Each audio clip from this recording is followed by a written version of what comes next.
Let me tell you something real. You're not too nice. And you're definitely not weak. Something else is going on.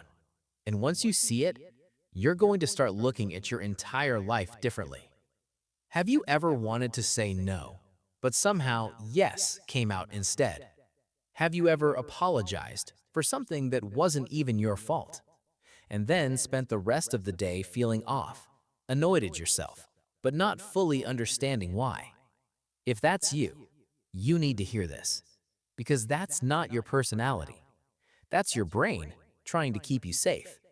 And today, you're going to understand something most people never figure out.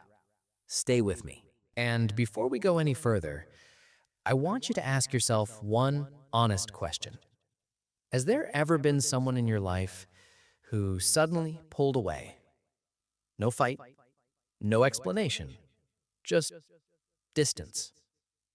And instead of getting frustrated, you felt it in your chest. You got anxious, restless. You started replaying everything in your head. What did I do wrong? Did I say something? Why are they acting like this? And before you even realized it, you were the one reaching out. You were the one apologizing, trying to fix it, trying to bring them back, even when you didn't actually do anything wrong. If that feels familiar, this video is for you. Because today, I'm going to show you what's really happening inside your brain in those moments, why that silence hits you so deeply, why it's almost impossible to just ignore it, and why some people learn to use it to control the situation. This isn't you being too sensitive. This is your nervous system doing exactly what it was trained to do. And once you understand that, you'll start seeing these patterns for what they really are. And, more importantly, you'll stop falling into them. So stay with me till the end, because the part that actually helps you break out of this pattern comes last. People love to say that if you're always trying to keep others happy, it means you're weak. But that's not true.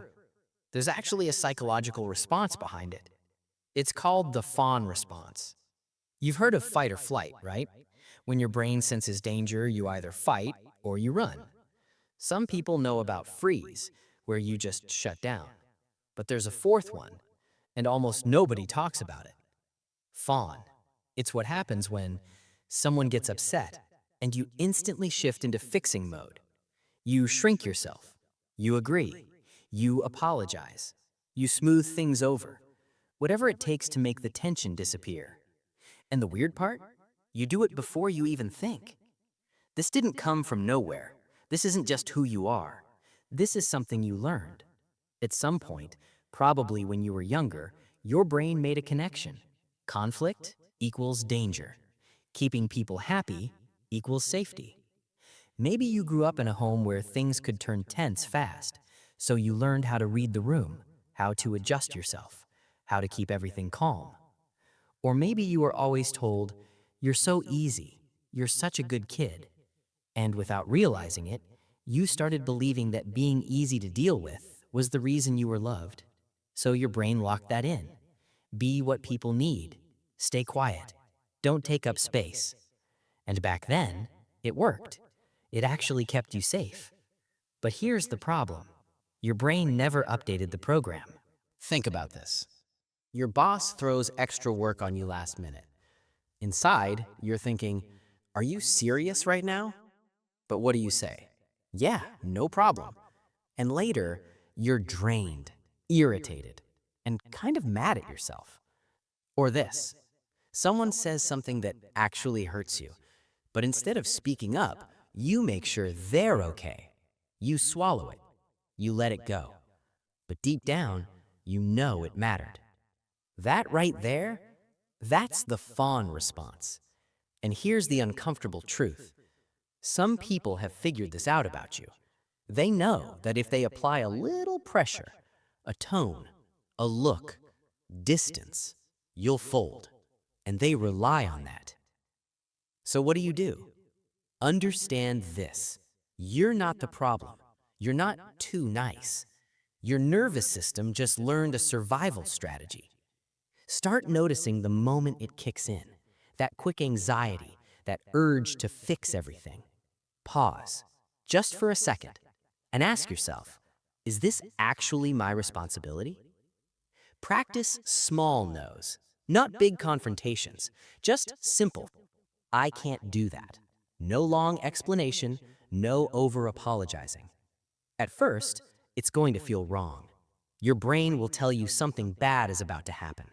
Sit with that, because on the other side of it is something you probably haven't felt in a long time: relief.